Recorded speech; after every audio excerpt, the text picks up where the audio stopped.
del llamado ejército bolivariano. Se trata de civiles ahora, pero que todos fueron militares de un rango considerable en la milicia venezolana. Principalmente, muchos de ellos son de extracción pemona. Los pemones son una valiente raza venezolana de naturales que viven en las ciudades o en las comunidades cercanas a la frontera entre Venezuela y Brasil. Ellos, para que tengas una idea del nivel de impacto que tienen en la comunidad venezolana, ellos han estado huyendo debido a la persecución del régimen de Maduro. Se han estado yendo hacia Brasil por la persecución de que han sido objeto. La última persecución que se concretó en contra de ellos ocurrió el año pasado, cuando la ayuda humanitaria empezó a fluir. Se habló mucho en el mundo de la ayuda que fluía desde Venezuela. Tú te acordarás de eso, Frank, Sí. ¿verdad? Pero por alguna razón, los medios internacionales no destacaron que una buena parte de esa ayuda humanitaria a Venezuela provino de Brasil y fue promovida precisamente por los pemones. En aquella ocasión hubo una resistencia por parte de ellos, que se opusieron a los bloqueos que las fuerzas de Maduro implementaron en la frontera entre Brasil y Venezuela, y ocurrió que murieron entre 40 y 50 pemones que fueron pues, prácticamente acribillados por las fuerzas de élite de Maduro cuando trataron de boicotear la llegada de principalmente alimentos y medicinas desde Brasil hacia el pueblo de Venezuela. Entonces, estoy en contacto ahora en este momento en una ciudad al pie de los Andes que se llama Mérida, como la Yucateca de México. Nada más para que te ubiques en el mapa, Mérida está a 168 kilómetros al sur del hermosísimo lago de Maracaibo, y es una ciudad eminentemente petrolera. Eh, aquí en Mérida yo me reuní con este grupo de militares en retiro que está operando en la clandestinidad. Eso es importante mencionarlo. Y yo no puedo citar en este momento sus nombres porque literalmente me dijeron, si nos mencionas, nos van a matar, porque prácticamente los tienen amenazados y muy bien localizados. Entonces, hay varios aspectos de información muy importante que han salido en estas reuniones. ¿Por qué me invitaron a estar en Venezuela? Porque de alguna manera este grupo de gente está muy interesado en que se le siga la huella al trabajo que están haciendo agentes de inteligencia cubana que operaban principalmente en las inmediaciones de Caracas, y que esta gente, los pemones que están en la reserva militar, tienen información que me han pasado de que se han trasladado a la Ciudad de México. De alguna manera están trabajando en lo que se llama una infiltración no ideológica. Entonces, como ellos están recibiendo información por parte de gente del mismo gobierno de Maduro, que está inconforme por la manera en que los cubanos se están adueñando cada vez más de los hilos que mueven la economía venezolana, esa gente dentro del gobierno de Maduro está filtrando información a este grupo de resistencia clandestina, y como tuvieron noticia de que se ha presentado en los últimos 7 meses una fuerte movilización de gente cubana a México, me contactaron. Me han de haber leído en algunas de las columnas que yo reporté, que tú recuerdas, en el 2018 desde mi estancia principalmente en Caracas. Me contactaron porque querían tener una visión de primera mano de lo que está ocurriendo en México en la llamada Cuarta Transformación. Entonces fue un intercambio de información. Yo les platiqué a ellos la forma en la que estoy viviendo en México, el proceso que se le llama revolucionario de la cuarta transformación que dirige López Obrador, y ellos me dieron información importante sobre las localizaciones, los nombres y los 4 ejes sobre los cuales se está moviendo la inteligencia cubana en este momento en México, Frank. ¿Ok? Entonces, la información que yo tengo en este momento y que te voy a pasar ahora, habla claramente de un nivel de infiltración que ellos le llaman de nuevo no ideológica en cuatro segmentos que a los cubanos les interesa mucho en el caso de México.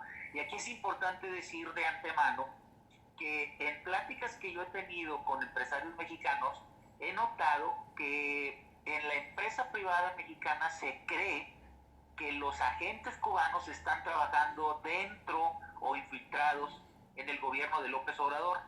Y yo tengo información de que no es así todavía. Los, los agentes cubanos están trabajando principalmente en universidades públicas, y tengo los nombres: en la UNAM, que está en la Ciudad de México, en la Universidad Autónoma de Nuevo León, en la Universidad de Guadalajara, en Chapingo, en la Universidad Autónoma Agraria Antonio Narro, en el Instituto Politécnico Nacional y en la Universidad Autónoma Benito Juárez de Oaxaca. Ese es en el segmento específico de universidades públicas que ellos seleccionaron. Pues son los más importantes y los más nutridos. Sí, sí, se trata de universidades emblemáticas, Entonces, la primera conclusión de esta charla contigo, Frank, y con tu radio escuchas, es mencionar que esos 4 ejes de intervención están perfectamente identificados. Yo ya tengo toda la información, tengo los nombres inclusive de los agentes cubanos, tengo las fechas de llegada, inclusive las aerolíneas por las que viajaron, que en su momento yo voy a divulgar a través de las columnas que publico todos los días. Otro punto importante: el segundo segmento que les interesa para efecto de hacer ese proceso de intervención no ideológica en México son los sindicatos de maestros. Los sindicatos de maestros, y específicamente uno que se conoce como la Coordinación Nacional de Trabajadores de la Educación, que es un movimiento disidente al Sindicato Nacional de Trabajadores de la Educación de la tristemente célebre Elba Ester Gordillo, que tú sabes muy bien de quién estoy hablando, que está considerada como la cliente más importante de las tiendas de marca en los Estados Unidos, una de ellas Neiman Marcus, y perdón por el comercial, pero así es. Entonces, los cubanos están trabajando en México específicamente en la Coordinadora Nacional de Trabajadores de la Educación. El tercer segmento, según los documentos a los que yo tuve acceso, que están activos en este momento en México, son las organizaciones del campo. Y como hablar de organizaciones del campo se puede prestar a muchos nombres que pudieran surgir por ahí en la interpretación, yo menciono en este momento los nombres específicos en donde ellos están trabajando. Uno de ellos se llama Antorcha Campesina, otro de ellos es ONAPAPA, que es un organismo medio urbano, medio rural, que se ha dedicado durante los últimos 17 años en México a hacerle, por así decirlo, la competencia a los estados en la emisión de placas para vehículos que son importados ilegalmente desde Estados Unidos a México. Se llama ONAPAPA. Otra organización dentro de lo que tiene que ver con el campo mexicano son los comisariados ejidales, y específicamente comisariados ejidales del Estado de México, de Guanajuato y de Michoacán. Y aquí es donde empieza la primera conexión de lo que están haciendo los cubanos en México con Estados Unidos, porque resulta que según mis datos, el 75% de los mexicanos que trabajan en Estados Unidos provienen del Estado de México, de Guanajuato y de Michoacán. Casualmente los 3 estados seleccionados para esta operación. ¿Cómo ves, Frank? Pues bastante impresionante y sí, tienes razón, hay estudios que han revelado las organizaciones pro inmigrante que los estados con mayor densidad poblacional en menor extensión territorial, como son los que acabas de mencionar, el Estado de México, Guanajuato y Michoacán, son los principales exportadores de inmigrantes hacia los Estados Unidos. Así es. Entonces, imagínate tú la estrategia de los cubanos al estar en México operando de esta manera es servir de enlace a través de los familiares a los que les mandan dinero los mexicanos en Estados Unidos, precisamente para que se dé esa conexión. O sea, desde el punto de vista de un análisis que hicimos en Mérida hace 3 días, esta es una estrategia muy perversa, porque lo que están tratando de hacer es que los mismos familiares de los llamados paisanos mexicanos que trabajan en Estados Unidos, sean el enlace para que la infiltración cubana pueda llegar a Estados Unidos, Frank, y eso sí es bien delicado. Ese es el primer eje que conecta a la llamada operación cubana clandestina de México con Estados Unidos. Voy a ir más adelante para explicarte cuál es el segundo punto de contacto que yo descubrí ahora que estuve acá. Pero para terminar este segmento, el cuarto sector en donde están trabajando los enviados cubanos desde Venezuela a México son las organizaciones populares, principalmente aquellas que agrupan a los comerciantes informales en México. El comercio informal en México, tú debes de saber, Frank, es muy fuerte. El que opera en las calles, en las banquetas y le hace una competencia desleal al comercio formalizado, al comercio que paga impuestos. Y algo que me llamó muchísimo la atención es que dentro de esas organizaciones que les llaman populares están ciertas entidades feministas y de la comunidad LGBT. Este es el punto importante. ¿Por qué? Porque resulta que la manera en la que están operando estos grupos de cubanos que operan en México es mediante estrategias de desestabilización que le llaman, de agitación. Por ejemplo, últimamente se han presentado tomas de algunas escuelas y facultades en la UNAM. Tú debes de saberlo. Hay cierto nivel de convulsión. Las agresivas protestas que se han dado en contra de los feminicidios en la Ciudad de México, en donde a las mujeres que se han manifestado se les infiltran reventadores que empiezan a romper vidrios, a saquear tiendas, y ahí es donde está precisamente el caldo de cultivo que buscan estas personas. O sea, desestabilizar el proceso de tal manera de que de alguna forma se justifique la intervención del gobierno mexicano, y ahí es donde los cubanos se van a hacer presentes precisamente para poder ser como una especie de solución, porque ellos lo que quieren es controlar de alguna manera esos 4 grupos grandes de operación educativa, de operación sindical, de operación campesina y de organizaciones populares. Qué impresionante, qué impresionante. Y sí, he escuchado mucho de esos paros y de todo lo que estás hablando, pero no me imaginaba la raíz, el fondo, y que toda esa economía tan fuerte, la economía informal que le llaman, del comercio de las calles, empiece a ser manipulado. Y pues tristemente un amigo mío americano acaba de regresar de Puerto Vallarta y compró algunas cosas en la calle a unos ancianos, y a él regresó diciéndome que le llamó la atención cómo los ancianitos fueron a darle el dinero a hombres completamente fuertes que pueden trabajar, que tenían otra personalidad, no la de un mexicano pobre. O sea que básicamente lo que dices tiene una correlación con lo que mi amigo me comentó regresando de su viaje. Sí, existe eso. La estrategia específicamente es controlar la vida de esos organismos de los organismos, de 4 segmentos de los que te acabo de platicar, para presionar luego al gobierno a que se preste un viraje descarado hacia la adopción de una doctrina abiertamente socialista que busca, fíjate bien en esto, Frank, busca estandarizar la pobreza como una munición al servicio del Estado.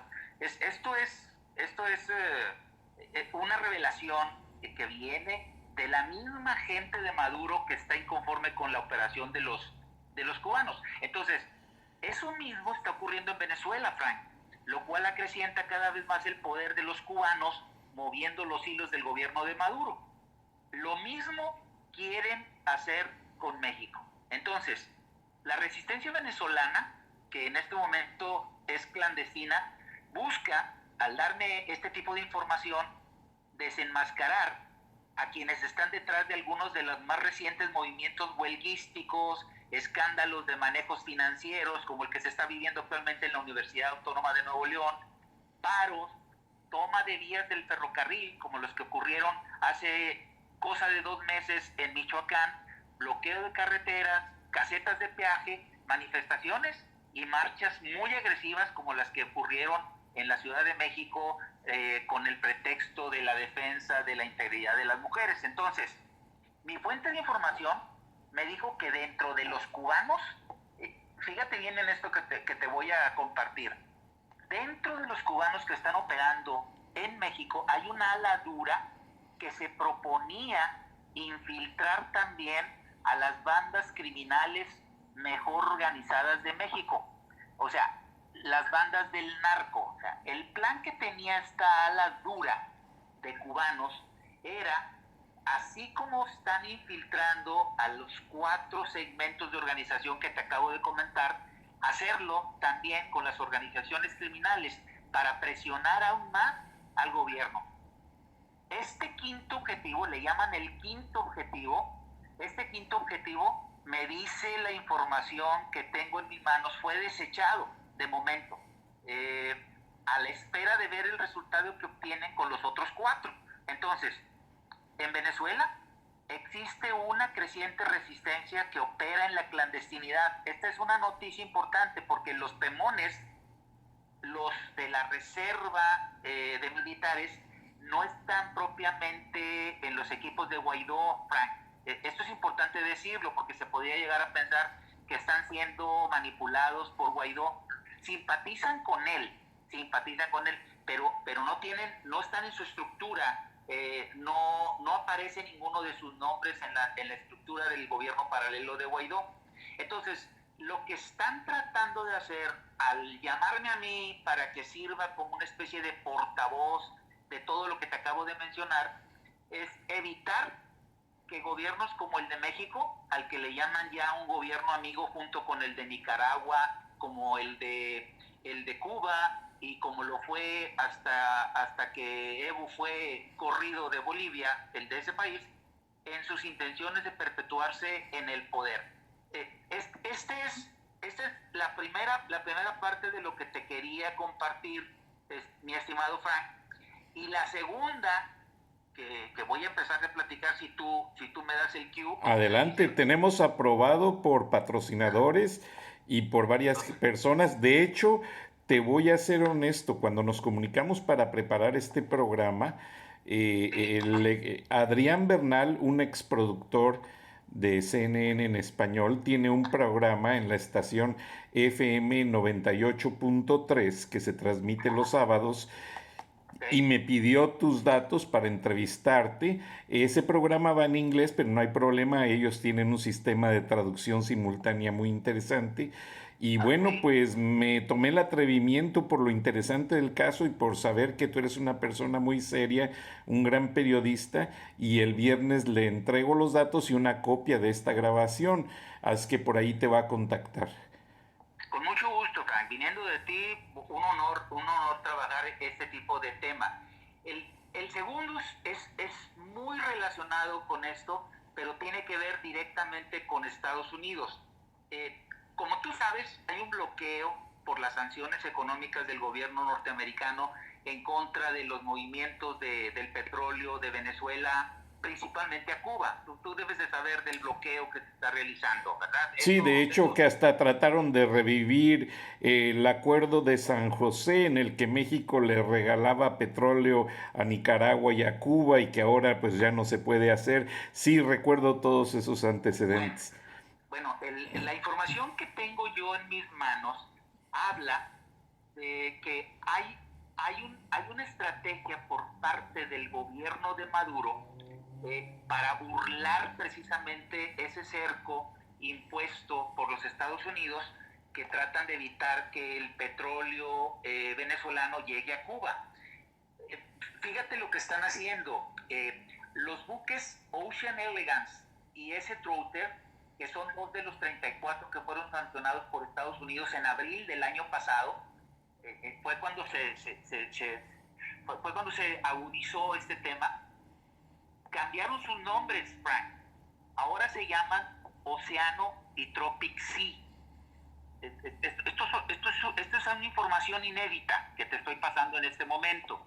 O sea, les cambian los nombres que originalmente eran Ocean Elegance y S. Trouter, que formaban parte de la flota de 34 que fueron sancionados por Estados Unidos en abril, y ahora se llaman Océano y Tropic Sea.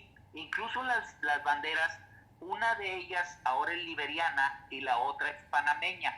Entonces, hay una embarcación petrolera que se llama Neda, que fue responsable del envío de 2 millones de barriles de petróleo a Cuba nada más el año pasado. O sea, en el 2019, Nedas, que es la embarcación petrolera del gobierno venezolano, y logró llevar 2 millones de barriles de petróleo venezolano a Cuba.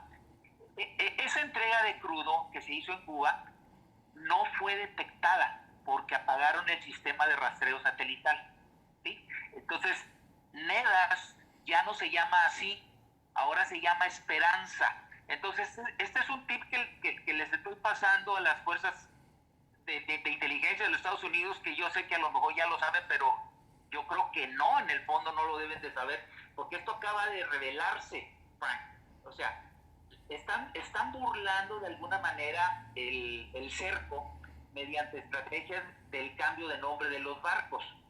Entonces, las sanciones a los barcos petroleros buscan de alguna manera eliminar la entrada de capital cubano a Venezuela. Tú lo debes de saber. O sea, lo que a los norteamericanos les interesa es que se pare ese flujo, porque el petróleo es la línea vital que sostiene la corrupción del gobierno venezolano. O sea, así, tal cual. Entonces, ¿qué es lo que están de alguna manera dándoles los cubanos a Venezuela a cambio de petróleo? Inteligencia y seguridad. Principalmente inteligencia y seguridad, y un tercer aspecto que tiene que ver con la defensa.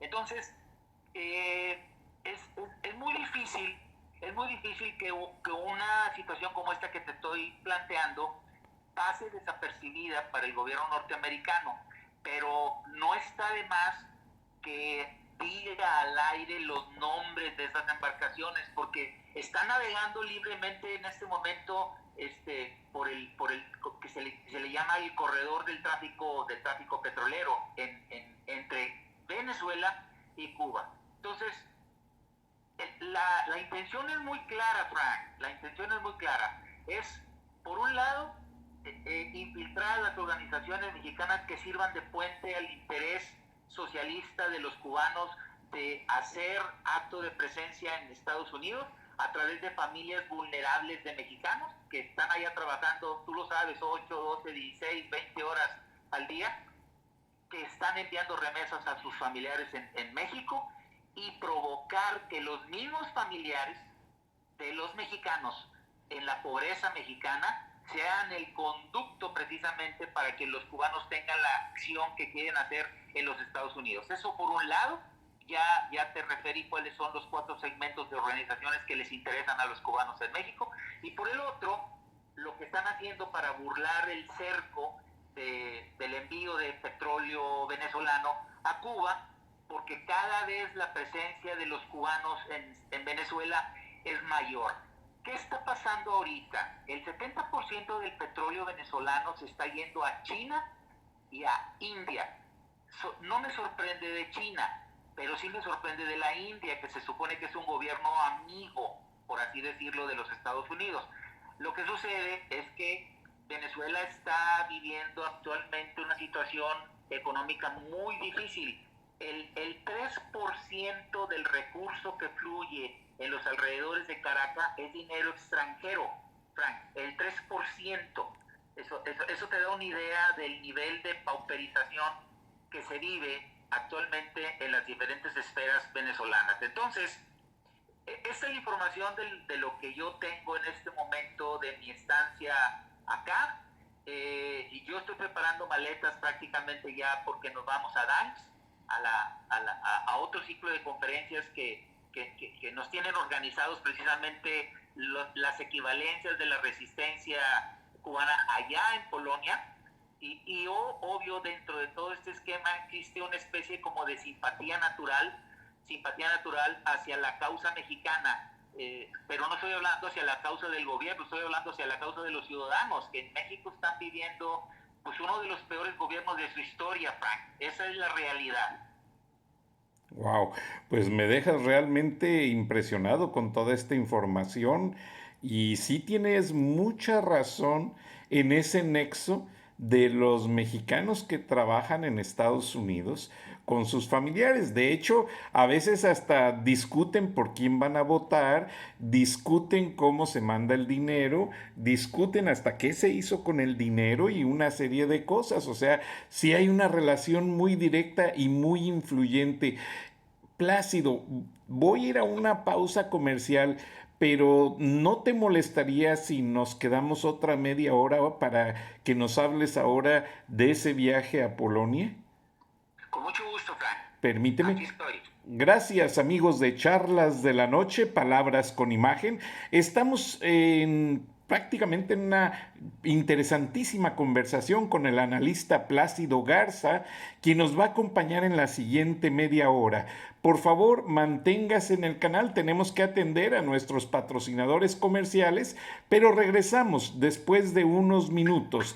Plácido Garza está transmitiendo en vivo desde Mérida, Venezuela, una bella ciudad de la zona de Maracaibo, donde está toda la industria petrolera de Venezuela. Gracias, regreso.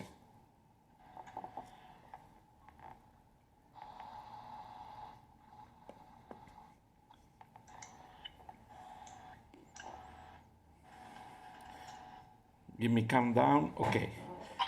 Entrevista con Plácido Garza, analista mexicano. Segunda parte, 6, 5, 4, 3, 2. Gracias amigos de Charlas de la Noche. Regresamos a la segunda parte del programa y realmente estamos pues muy sorprendidos por la información tan exclusiva que nos está trayendo el analista regiomontano e internacional Plácido Garza, que es periodista y columnista de varios periódicos, tiene su programa en los medios digitales y además tiene una agencia que hace un rastreo de información de lo que le llaman el metadata, el big data, y hace análisis y estudios financieros, políticos y sociales para empresas del Grupo Monterrey, que son muy influyentes en México. Buenas noches, Plácido. Buenas noches, Frank. Otra vez, a la orden. Bueno, no quiero realmente meterme ni con preguntas porque aquí el experto eres tú y nos platicas que de Venezuela viajas a Polonia. Danos los detalles, por favor. Bueno, la invitación surgió por los mismos motivos por los cuales estamos ahora en Venezuela. El interés en el caso de Polonia son principalmente gente de empresa privada y del gobierno. Y en el caso de Venezuela, pues el grupo de militares en reserva del que ya me ocupé en los minutos anteriores. Déjame platicarte cómo surgió el tema relacionado con Polonia. Por principio de cuentas es importante decir que esto es algo anecdótico. Cuando yo recibo la invitación, de una persona que se comunicaba conmigo en perfecto español vía telefónica. eh, Me dice que hay interés en Polonia por saber cuál es la reacción de la empresa privada mexicana en relación al sistema de gobierno. Le llaman sistema. ¿Cuál es el sistema de gobierno que está operando en México? Pues uno que tiene abiertamente una tendencia hacia el socialismo, ¿ok? Entonces, me habla en perfecto, pues un español con cierto acento, y le digo, bueno, pero ¿cuál es la intención de que yo vaya para allá? En primer lugar, yo no hablo polaco. Me dijo, no te preocupes, ni siquiera va a ser en inglés. Acá en Polonia, casi la segunda lengua después de la natural, es el español. Entonces, me documento, hablo con la gente que tengo que hablar y me doy cuenta que efectivamente se habla mucho español en Polonia, o sea, en las escuelas, en las universidades, en las mismas empresas. El español es un idioma casi de curso convencional. El interés que tiene esta gente es realmente saber cómo está reaccionando la empresa privada mexicana ante la aplanadora de López Obrador al frente del gobierno de Morena. Entonces, ya se dio incluso una interacción con ellos vía satélite. O sea, ahora ellos le llaman vía satélite, pero pues ahorita sabemos que es a través de cualquier medio electrónico, en un conference call que tuve yo con siete personas del comité de organización. Y el punto central es que ellos de alguna forma no pueden entender que haya un nivel de sublevación por parte de los pequeños empresarios en México, que suman más de 8 millones. O sea, ellos saben que hay una sublevación de 8 millones de pequeños empresarios, pequeños y micros empresarios en México, hacia las políticas fiscales principalmente del gobierno. Y por otro lado, hay una sumisión. Fíjate, por un lado, sublevación de los pequeños y medianos empresarios, y por otro lado, una sumisión de los grandes oligopolios de las empresas que tienen controlado la mayor parte de los mercados en México. O sea, los empresarios polacos y la gente del gobierno de Polonia con la que yo me he entrevistado y que ahora voy a ver en persona, no pueden entender cómo la grande empresa mexicana se muestre tan arrodillada ante el sistema de gobierno de López Obrador. No lo pueden entender.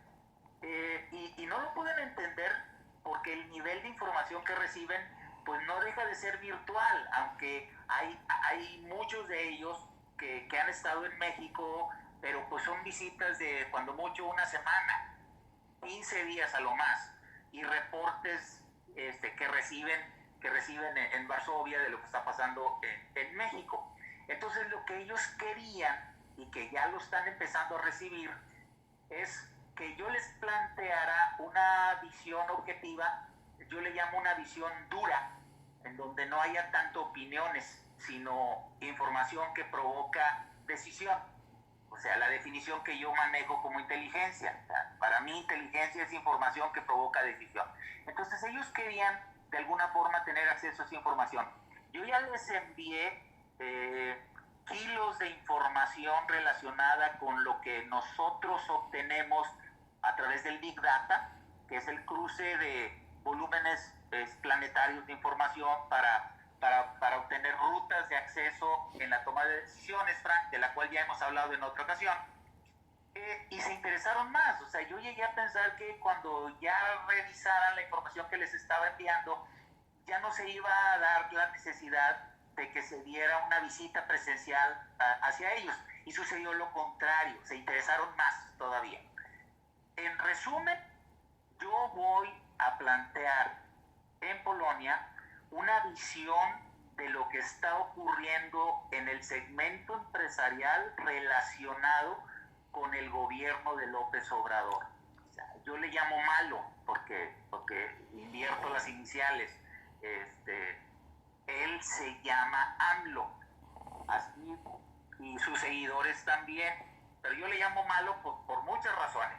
Entonces, el tema aquí es que el punto central es que el contrapeso natural de un gobierno que masifica el poder, como lo está haciendo López Obrador, el contrapeso natural en la mayoría de los casos de la historia en el mundo, pues viene por parte del que hace empresa. Hoy se le llama empresa privada. Pero tal parece que en México la empresa privada no quiere, no puede o tiene miedo o no sabe cómo hacer valer ese rol de contrapeso que tanto se necesita en este momento en México. ¿Por qué se necesita tanto?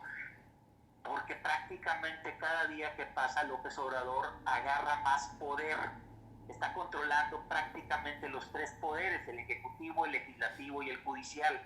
Los partidos de oposición y nada son dos nadas, o sea, están totalmente anulados. El PRI, que era la fuerza hegemónica durante 70 años en México, está completamente en manos de López Obrador, con la presidencia de un títere al que le llaman Alito, que fue gobernador en Campeche, y imagínate nada más, renunció a la gubernatura que tenía en Campeche, un estado del sur de México, para irse como presidente del nuevo PRI, ese nuevo PRI que le rinde pleitesía al inquilino del Palacio Nacional. O sea, no hay contrapeso en México para el poder que acumula López Obrador, y eso los polacos como que no lo acaban de entender, porque los contrapesos se dan, tú lo sabes, Frank, en Estados Unidos, el contrapeso de la empresa privada contra el gobierno de Trump, que aunque sigue teniendo una gran influencia, pues no deja de ser reconocible el poder que tiene el capital privado. No se diga en Alemania, en Inglaterra, en Francia, hasta en países en vías de desarrollo, el empresario juega un papel muy importante para contrapesar el poder del gobierno. Tú lo sabes, Frank. Bueno, efectivamente. Entonces, el tema es que la información que yo estoy obteniendo por parte de cómo se mueve el tema en Polonia es que ellos de alguna forma quieren o están interesados en que se dé una sinergia del segmento empresarial, no solamente de México, sino de otros países del continente americano que están viviendo esta experiencia, como cuáles, Nicaragua, por ejemplo, o Honduras, o sea, en el caso de Centroamérica, Colombia, pero México es un factor muy importante para ellos, y para que se dé esa sinergia, pues necesita de alguna manera nuestro país, o sea México, hacer valer ese contrapeso que tanto se requiere. O sea, los polacos quieren escuchar de viva voz y con datos duros cómo es que el empresariado mexicano, y esto es algo que no se explican, está tan sumiso ante lo que está ocurriendo actualmente.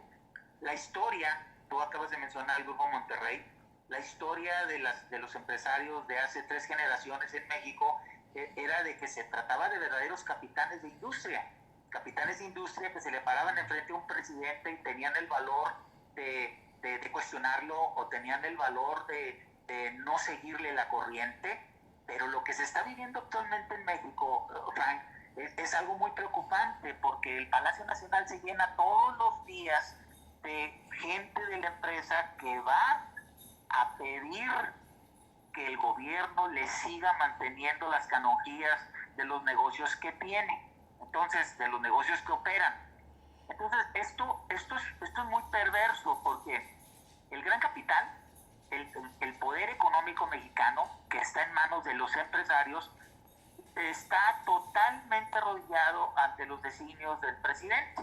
Lo último que acaba de ocurrir fue la famosa cena del atole con tamales, de que seguramente tú te enteraste. Sí, atole con el dedo, lo dijiste en tu columna.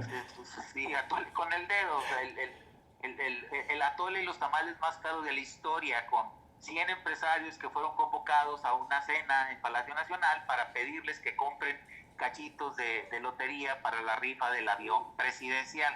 Entonces, todo esto que está sucediendo está diciéndonos a los mexicanos que hay un interés internacional por lo que está ocurriendo en México. Por ejemplo, todo lo que está pasando alrededor de las muertes de mujeres en México, en donde no sé si sepas, pero cada día mueren 10 mujeres violentamente en México. Sí, lo sé y estoy alarmado porque pues tengo familia, entonces me duele. ¿Sí? Entonces, situaciones de esa naturaleza están despertando la simpatía internacional, de la comunidad internacional, hacia lo que está sucediendo en México. Hay una especie de solidaridad. Y países como Polonia, me están diciendo que va a haber en esas reuniones a las que fui convocado gente de Francia y de Alemania, están interesados de conocer de viva voz, fíjate, no tanto a través de los medios, porque ya no se le da el nivel de credibilidad que tradicionalmente han tenido los medios mexicanos antes. O sea, sienten que los medios mexicanos cada vez están más copados por el poder del gobierno. Esto es muy preocupante. Entonces, va a ser, Totalmente. sí, va a ser muy frecuente que se dé ese tráfico de información, y me refiero a tráfico en el buen sentido de la palabra, de manera directa, con gente que de alguna manera les comparta a esos empresarios interesados europeos qué es lo que está sucediendo en México. Por ejemplo, hace unos días yo escribí una columna en donde hacía una analogía entre lo que sucedió en el 2006 cuando López Obrador tuvo la osadía de tomar el paseo de la Reforma. ¿Tú te acuerdas de ese hecho? Sí, Cuando protestando por un fraude en las elecciones presidenciales, López Obrador prácticamente paralizó la actividad del Paseo de la Reforma durante 48 días, con pérdidas de más de 20,000 millones de pesos. Eso sucedió en el 2006.